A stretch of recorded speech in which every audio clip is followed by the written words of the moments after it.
সকল শাহী ঈদগাহ নামাজের সময় হয়ে গেছে, আমরা নিয়ত ঈদুল আযহা শুরু হয়ে গেছে। ঈদুল আযহা 2 রাকাত ওয়াজিব নামাজ বাকির তাকবীর সহ ওই মানসুবের ওখানে আদায় করছি। ক্যামেরা আমি ওই নামাজ তুমি দিয়ে তুমি এখন আগে দিলা এখন তারা কিনা জায়গা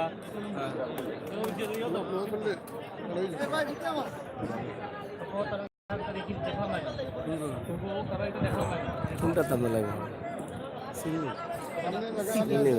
ইউটিউব পেজ নামাজ শুরু হইতেছে ভাই।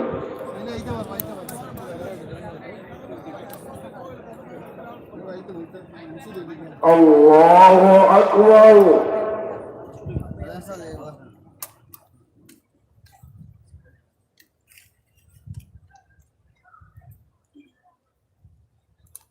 আলহামদুলিল্লাহি রাব্বিল আলামিন আর-রাহমানির রহিম।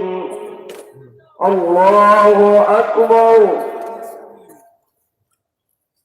আল্লাহু আকবার। আল্লাহু আকবার।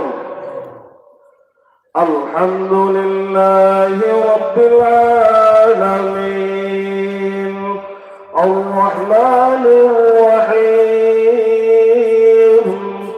মালিকি ইয়াউমিদ্দিন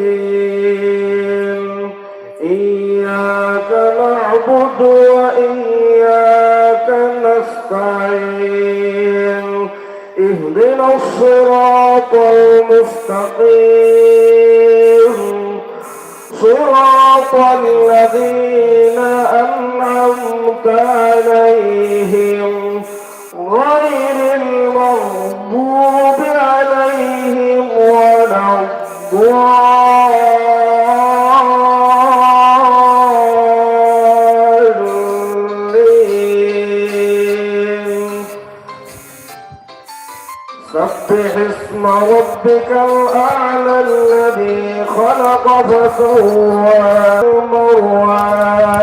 فجعله غثاء أحوى سنقرئك فلا تنسى إلا ما شاء الله إنه يعلم الجهر وما يخفى ونيسرك لليسرى فذكر إن نفعت الذكرى سيذكر من يخشى ويتجنبها الأشقى الذي يصلى النار الكبرى ثم لا يموت فيها ولا يحيا قد أفلح من تزكى وذكر اسم ربه فصلى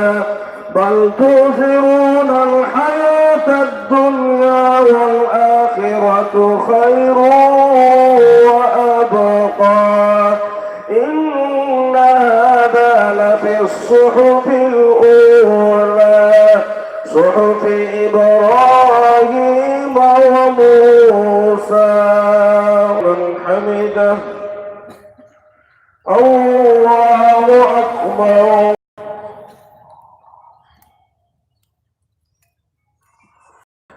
الله أكبر. الله أكبر.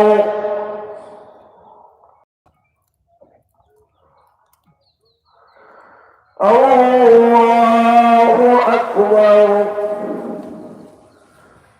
الحمد لله رب العالمين الرحمن الرحيم مالك يوم الدين إياك نعبد وإياك نستعين اهدنا الصراط المستقيم صراط الذين أنعمت عليهم غير المغضوب عليهم ولا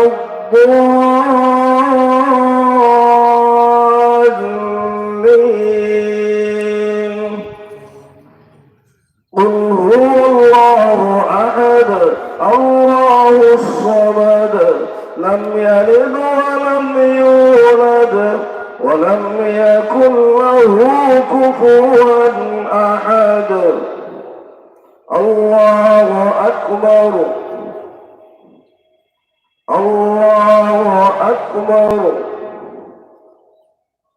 الله أكبر الله أكبر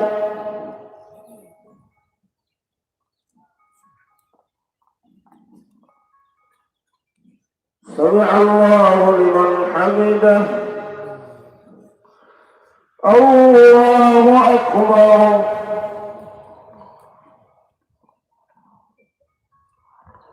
الله أكبر الله أكبر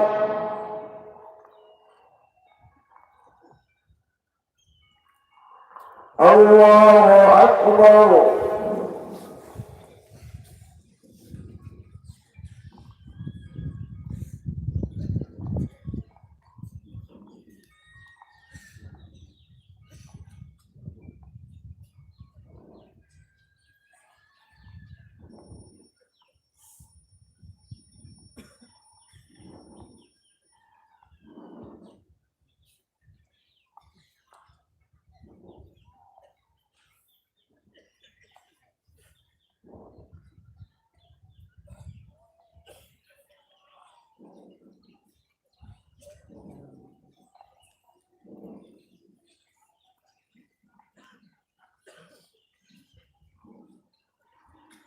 السلام عليكم ورحمة الله السلام عليكم ورحمة الله الله أكبر الله أكبر لا إله إلا الله الله أكبر الله أكبر ولله الحمد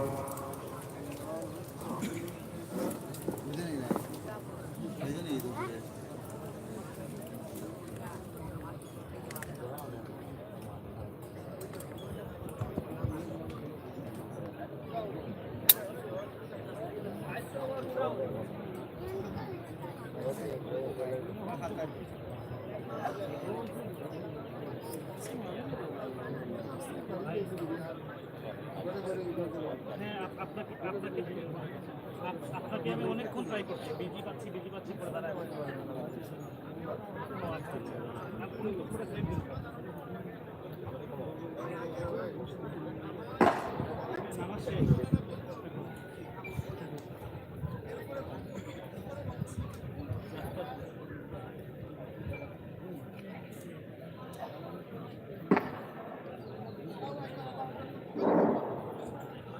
জানাজা শুরু হয়েছে দুইজন পুরুষের জানাজা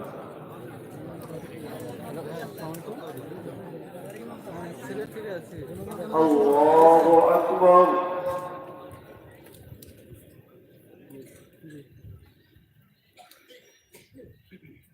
আল্লাহু আকবার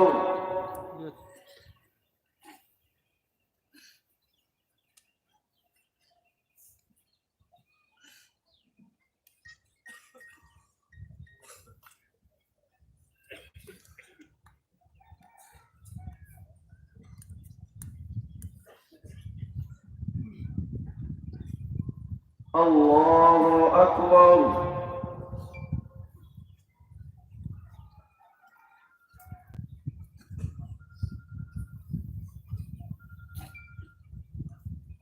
الله أكبر السلام عليكم ورحمة الله السلام عليكم ورحمة الله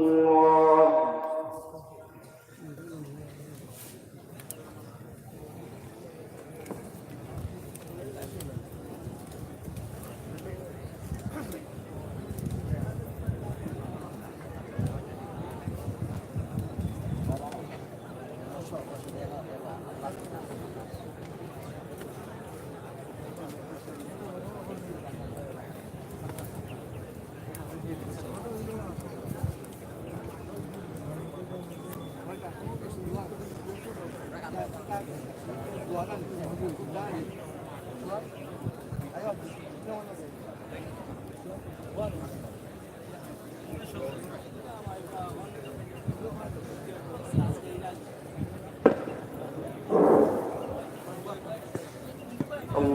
أكبر الله أكبر لا إله إلا الله والله أكبر الله أكبر ولله الحمد.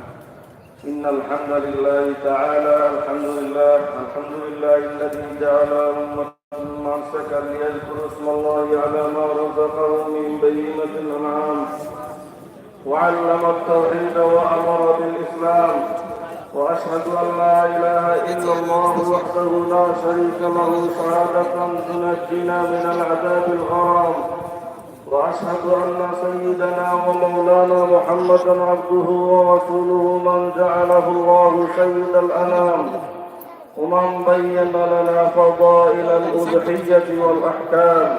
الله أكبر الله أكبر لا إله إلا الله والله أكبر الله أكبر ولله الحمد.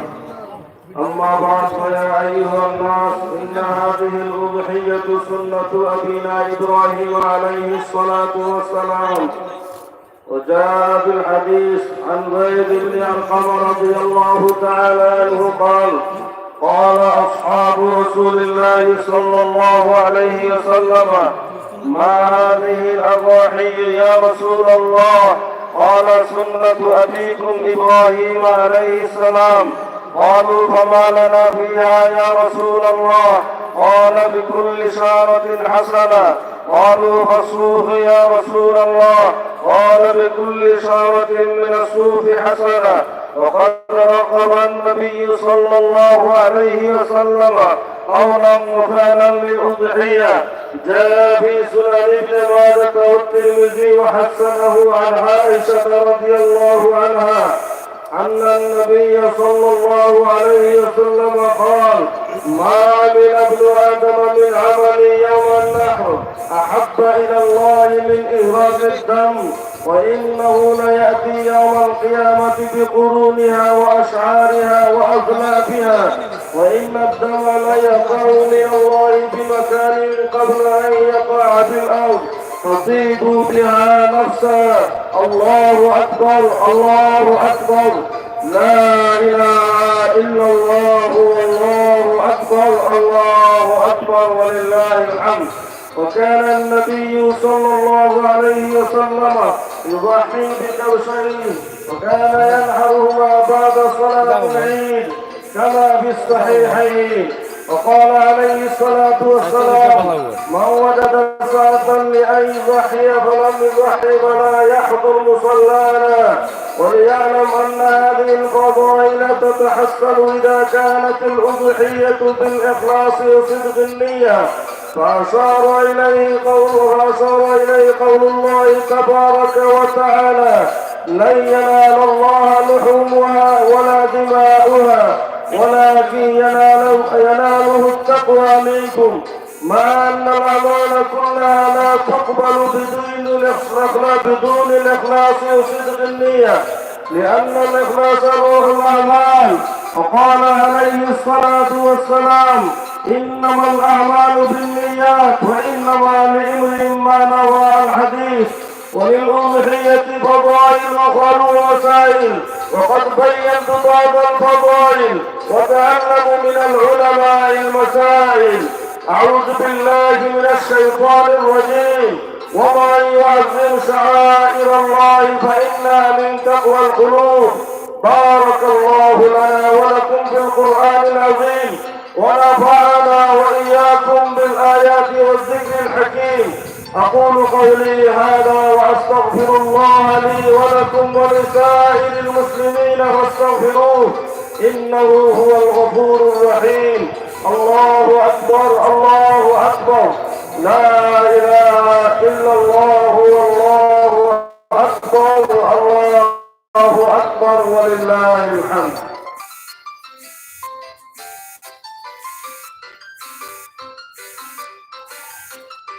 الله أكبر نستعينه ونستغفره ونؤمن به ونتوكل عليه ونعوذ بالله من شرور أنفسنا ومن سيئات أعمالنا من يهده الله فلا مضل له ومن يضلله فلا هادي له ونشهد أن لا إله إلا الله وحده لا شريك له ونشهد أن سيدنا ونبينا ومولانا محمدا عبده ورسوله صلى الله تعالى عليه وعلى آله وأصحابه وبارك وسلم تسليما كثيرا.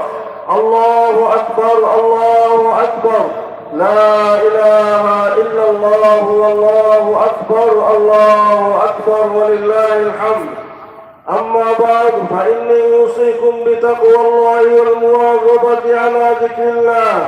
على خير الكلام كلام الله، وأحسن الهدي هدي محمد عليه الصلاة والسلام، وشر الأمور محدثاتها وكل محدث بدعة وكل بدعة ضلالة وكل ضلالة في النار. من أطاع الله ورسوله فقد رشد ومن يعص الله ورسوله فقد غوى. ربنا اغفر لنا ولإخواننا الذين سبقونا بالإيمان ولا تجعل في قلوبنا غلا للذين آمنوا ربنا إنك رؤوف رحيم. الله أكبر الله أكبر، لا إله إلا الله والله أكبر الله أكبر ولله الحمد. اللهم أمطر شآبيب رضوانك على السابقين الأولين من المهاجرين والأنصار والذين اتبعوهم بإحسان، خصوصا على الخلفاء الراشدين المهديين أبي بكر الصديق صاحب رسول الله بالغار رضي الله تعالى عنه، وعمر الفاروق قامع أساس الكفر رضي الله تعالى عنه، وعثمان ذي النورين كامل الحياء والوقار رضي الله تعالى عنه، وعلي المرتضى اسد الله الجبار رضي الله تعالى عنه، وعلى سيدي شباب اهل الجنه الامامين الهمامين ابي محمد الحسن وابي عبد الله الحسين رضي الله تعالى عنهما، وعلى أمهما سيدة النساء فاطمة الزهراء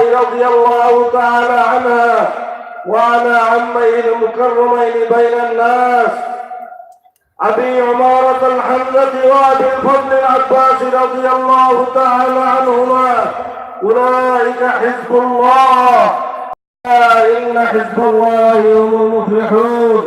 الله أكبر الله أكبر، لا إله إلا الله والله أكبر الله أكبر ولله الحمد. اللهم أيد الإسلام والمسلمين، اللهم أيد الإسلام والمسلمين، خصوصا مسلمي كشمير. اللهم انقذهم من عذاب الكفار وأعداء الدين. اللهم ارحمهم، اللهم انصرهم، اللهم لعن الكفرة الذين يظلمون على مسلمي كشمير. اللهم شتت شملهم، اللهم مزق جمعهم، اللهم فارق بين كلمتهم، اللهم فارق بين كلمتهم وزلزل أقدامهم، وأنزل بأسك الذي لا تردوه عن القوم المجرمين. اللهم كن لهم وكيلا وكفيلا.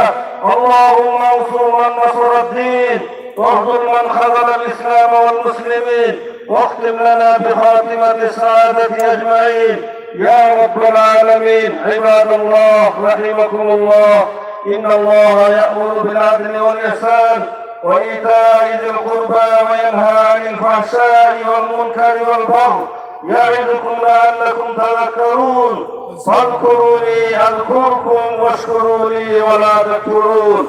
الله أكبر الله أكبر، لا إله إلا الله والله أكبر الله أكبر ولله الحمد. الحمد لله.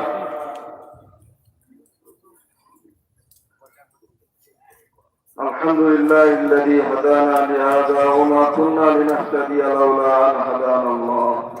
ইয়া আরহামার রাহিমিন, ইয়া আকরামাল আকরামিন।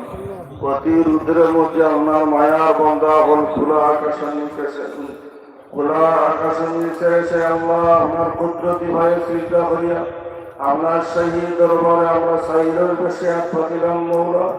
ইয়া আল্লাহ আমাদের গুনার দিকে লক্ষ্য না করিয়া আপনার রহমতের দিকে চাইয়া আমাদের সমস্ত জিন্দগির গুনাহ খাতায় মাফ করে দাও।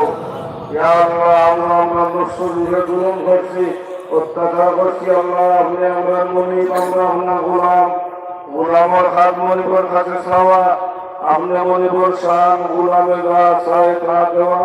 ইয়া আল্লাহ গোলাম চাওয়া আর পাওয়া আপনি আমরা মাফ করে দাও। আমাদের জীবনের উপরে আল্লাহ জিন্দগির উপরে আপনি সন্তুষ্টবান হইয়া যাও।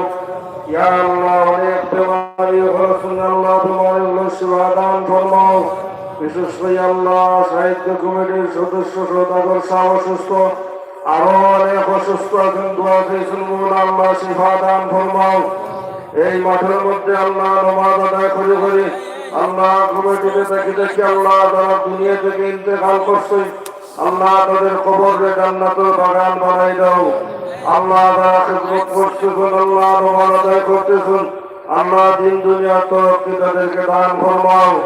ইয়া আল্লাহ ইয়া আরহামার রাহিমিন, সমস্ত মুমিন মুসলমান হয়ে আপনি ইবাদত ফরমাও। বিশ্বের মুসলমান হয়ে জীবনে ফরমাও। ইয়া আল্লাহ খুশুসান আল্লাহ কাশ্মীরের মুসলমান হয়ে আপনি সাহায্য ফরমাও। ইয়া আল্লাহ ইয়া আরহামার রাহিমিন, ফিলিস্তিনের মুসলমান হয়ে আপনি সাহায্য ফরমাও। ইয়া আল্লাহ জালিম গুলোরে হেদায়েত দান ফরমাও। আল্লাহ হেদায়েত নসিব না করে ওদেরকে ধ্বংস করিয়ে দাও। ইয়া আল্লাহ হেদায়েত না করে ওদেরকে ধ্বংস করিয়ে দাও। ইয়া আল্লাহ কাশ্মীর মুসলমান হলে আল্লাহ রাস্তায় গেছে আল্লাহ নির্যাতিত হইতেছেন মৌলা। ভারতের মুসলমান নির্যাতিত হইতেছেন, বিশ্বের বিভিন্ন দেশে মুসলমান নির্যাতিত হইতেছেন। ইয়া আল্লাহ আমাদের কুদরতি ভাবে ওদেরকে সাহায্য ফরমাও। ইয়া আল্লাহ মুসলিম হলে সাহায্য নসিব ফরমাও। ইয়া আল্লাহ বাংলাদেশে হলে সাহায্য নসিব ফরমাও। ইয়া আল্লাহ বাংলাদেশের সমস্ত মুসলমান হলে নেক বানাও। আল্লাহ সমস্ত লোকাউলকে দূর করিয়া দাও। আমরা যে জায়গাটা আটকে আছি উদ্ধার ফরমাও। ইয়া আল্লাহ ডেঙ্গু নামার রোগে আল্লাহ তোমার আল্লাহ আরহামার রাহিমিন, ডেঙ্গু নামার গজবে হলে আল্লাহ দফন করিয়ে দাও। ইয়া আল্লাহ আসমানের গজবে আসমানে উঠাও, জমিনের গজব জমিনের মধ্যে দফন করিয়ে দাও। আমরা গুনার কারণে সমস্ত হইতেছে মওলা। ইয়া আল্লাহ আমরা এই গুনাহ থেকে বাঁচিয়ে দেওয়ার তৌফিক দান ফরমাও। ইয়া আল্লাহ আজকে দিনের সবচেয়ে বড় আমল কোরবানি করা মওলা। ইয়া আল্লাহ আমরা আপনার লিওয়াজহিল্লাহ কোরবানি করার তৌফিক দান ফরমাও। ইয়া আল্লাহ বারবার আল্লাহ আমরা হজ্জ মাবরুর জিয়ারতে মুকবরা নসিব ফরমাও। আল্লাহ মায়ার বান্দা হলে মুহূর্তে আল্লাহ ইলাহু দুনিয়া লব্বাইকা করে দিতেছেন মওলা। ইয়া আরহামার রাহিমিন, আমরা পরিচিত ওদের অন্তরের মধ্যে আমরা খোদার স্মরণ করাইয়া দাও। আল্লাহ তাদের নেক মকবুল দোয়ার মধ্যে আমরা শামিল করো। আল্লাহ তাদের মকবুল দোয়ার মধ্যে আমরা দোয়ারে শামিল করো। ইয়া আল্লাহ নবীর পাক দরবার লক্ষ কোটি দুরূদ আর সালাম পৌঁছে দাও। ইয়া আরহামার রাহিম, বারবার সপরিবারে আমরা হজ্জ মাবরুর জিয়ারত মকবুলা নসিব ফরমাও। ইয়া আল্লাহ আমরা যে জায়গাতে আটকে আছি উদ্ধার ফরমাও। হসপিটাল ক্লিনিকে বাড়িতে আল্লাহ অসুস্থ যারা আছেন পরিচিত অপরিচিত আল্লাহ মুমিন মুমিনাত যে জাহান আছে আল্লাহ আপনি অতিজল শিফায়ে কুল্লি আজিলাত ফরমাও।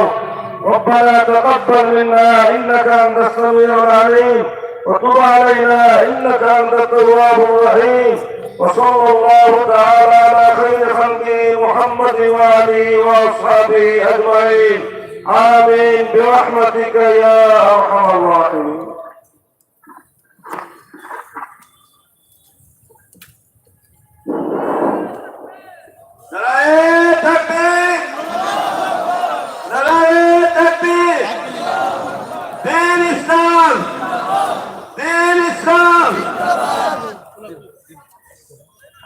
जूता मोबाइल सब तक कैलोरियां दिया जाएगा।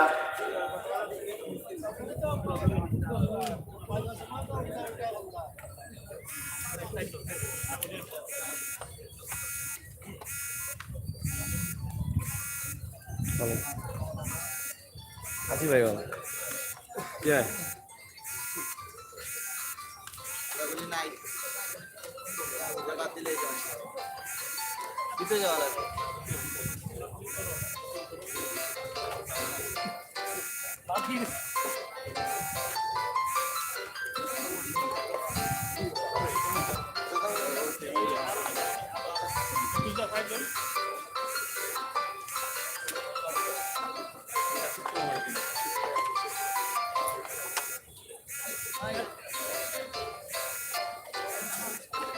খোলাখুলি করো লাগলি নাই আসে না ভাই, খোলাখুলি করো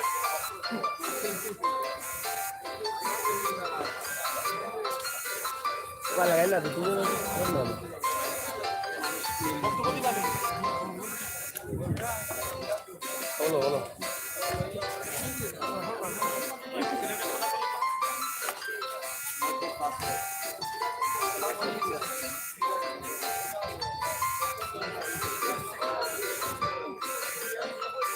ভাই একটু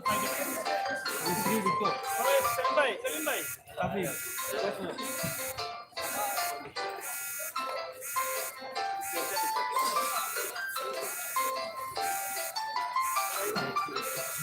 তুমি অনেক দম লাগবে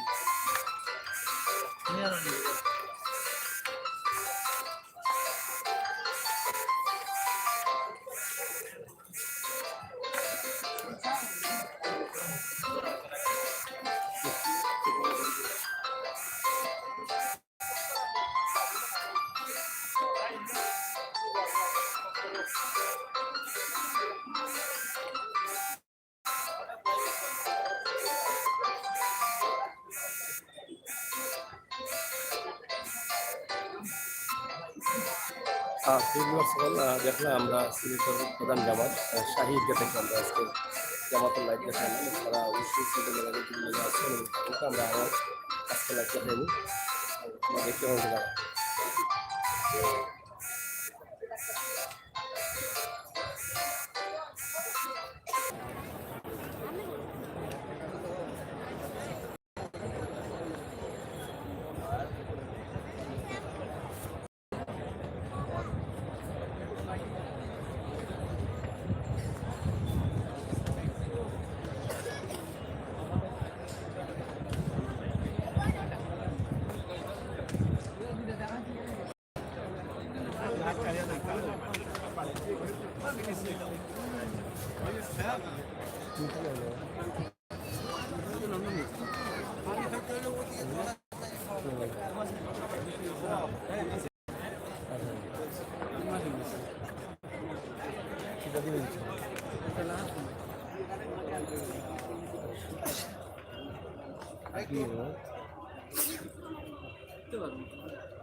কিলা যাও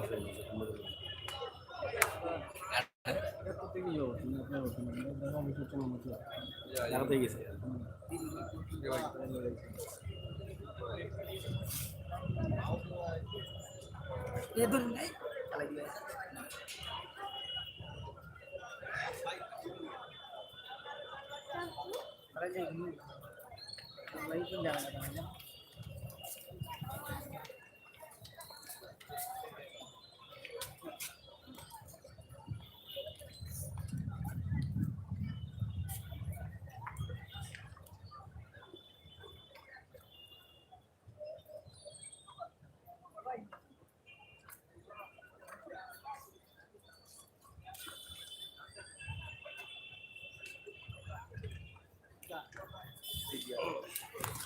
সাতশো 50 শতাব্দী থেকে শত শত বছর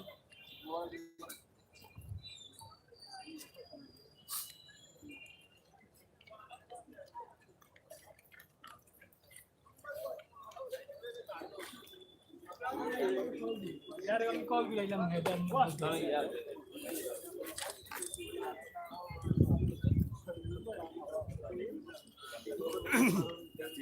যিনি সারা জাতির জন্য দিয়েছেন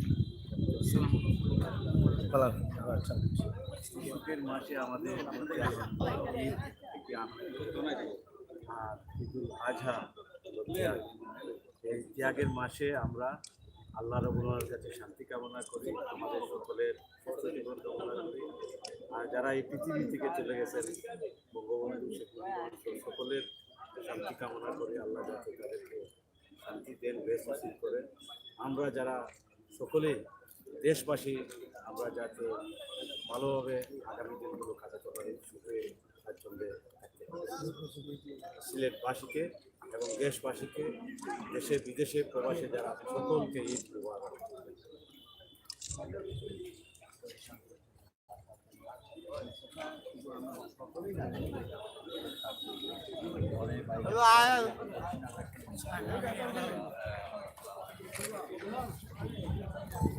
আমি আজকে আমরা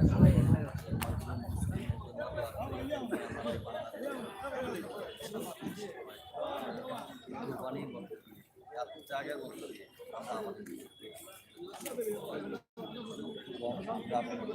যে আমাদের জায়গার মধ্যে আমরা নিজেদেরকে বোঝাতে পারি, আমরা পরিচ্ছন্ন রাখতে পারি, তাহলে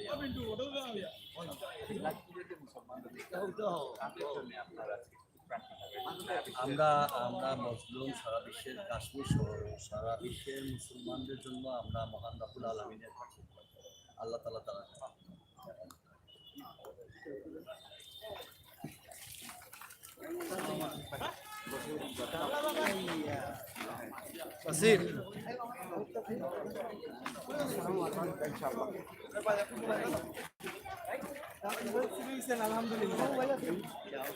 আলহামদুলিল্লাহ মোবাইল চুরি হয়েছে না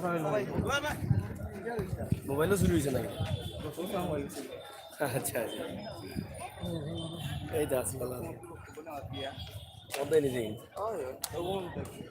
যেন নামাজ পর্যন্ত গেছে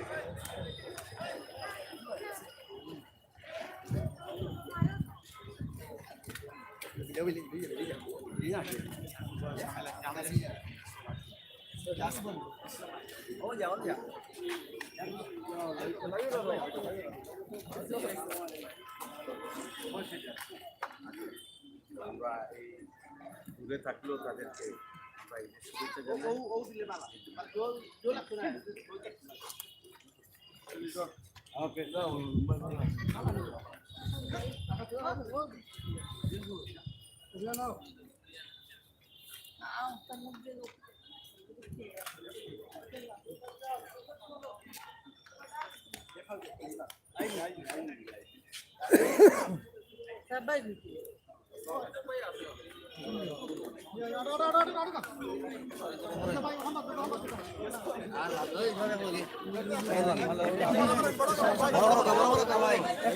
একটা জায়গা দিলেন প্লিজ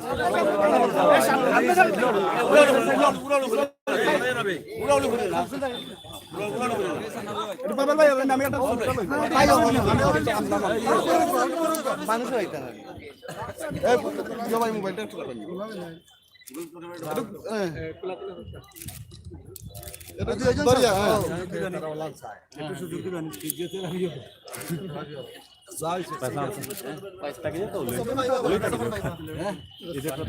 এখন বসে বড় করুন বড় করুন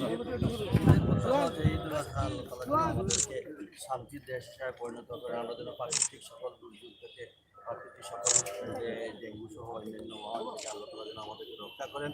আর এই পবিত্র ঈদুল আজহাতে আমরা নগরবাসীর প্রতি আহ্বান জানাবো, প্রচণ্ড গরমের দিনে যেন যে কুরবানির বর্জ্যগুলো যত্র না ফেলে আমাদের সঙ্গে আমাদের সহযোগিতা করুন। যে আপনি উপকৃত হবেন, প্রতিশ্রুতি করে দিব।